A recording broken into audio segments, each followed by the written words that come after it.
जब देखा गत 24 घंटे हाईएस्ट मैक्सिमम टेम्परेचर रेकर्ड करा जाइतला बलांगीर 39 डिग्री सेल्सियस। आउ जदि देखा आगामी 7 दिन फोरकास्ट जदि देखा पूर्वानुमान करुच्च कि आगामी 7 दिन वर्षा रहा हल्का मध्यम धरण वर्षा सहित बिजुली घड़घड़ी आ झटका पवन भी रही संभावना रही किंतु आगामी 24 घंटा गोटे कि दुईटा स्थान में प्रबल वर्षा हमारा भी संभावना रही। आगामी 24 घंटा का लाइट मॉडरेट रेन हल्का मध्यम धरण वर्षा सहित प्रबल वर्षा गोटे कि दुईटा स्थान में सहित कुआपथर वर्षा बिजुली घड़घड़ी और झटका पवन 50 ରୁ 60 किलोमीटर पर आवर रहिबार संभावना रही।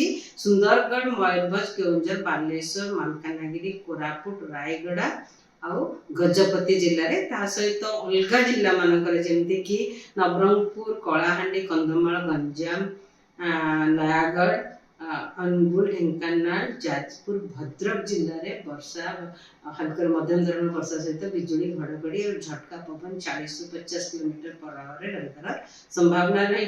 सहित जदि देखा अलग जिला गुड़िक भी गोटे कि दुईटा स्थान में बिजुली घड़घड़ी होबार संभावना रही।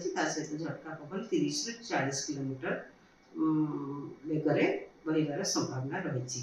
जब देखा काली फोरकास्ट काली भी हल्का मध्यम धरण वर्षा सहित गोटे कि दुईटा स्थान में कुआपथर वर्षा प्रबल वर्षा बिजुली घड़घड़ी और झटका पवन 50 ରୁ 60 किलोमीटर पर आवर रहिबार संभावना रही। जमती गंजाम गजपति मयूरभंज बालेश्वर एवं भद्रक जिले में सहित काली 4 तारीख हल्का मध्यम धरण वर्षा बिजुली घड़घड़ी और झटका पवन 50 ରୁ 60 किलोमीटर पर आवर रहिबार संभावना रही। केन्द्रापड़ा जाजपुर ढेंकानाल अनुगुल जिले में और मालकानगिरी कोरापुट रायगड़ा कलाहांडी कंधमाल नवरंगपुर जिले में भी वर्षा सहित बिजुली घड़घड़ी झटका पवन 40 ରୁ 50 किलोमीटर पर आवर अलग जिला गुड़िक भी बिजुली घड़घड़ी होबार संभावना रही। वर्षा भी रहिबार संभावना रही हल्का मध्यम धरण सहित झटका पवन 30 ରୁ 40 किलोमीटर पर आवर रही। 5 तारीख रे जदि देखा 5 तारीख रे प्रबल वर्षा होबार संभावना नहीं कुआपथर वर्षा होबार भी विशेष संभावना नहीं किंतु जिला गुड़िक उपकूलवर्ती अंचल जिला गुड़िक सहित मयूरभंज केउंझर मालकानगिरी कोरापुट रायगड़ा जिले में हल्का मध्यम धरण वर्षा सहित बिजुली घड़घड़ी आउ झटका पवन रहिबार संभावना रही।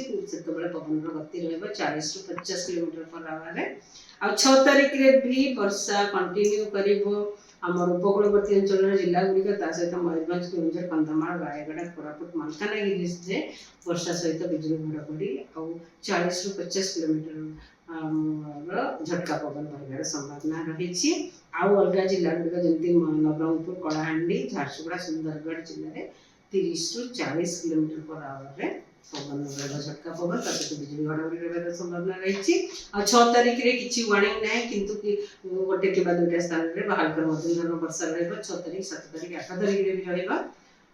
जदि देखा तापमात्रा दिन तापमात्रा विशेष परिवर्तन होबार संभावना नहीं आगामी 4-5 दिन मध्य।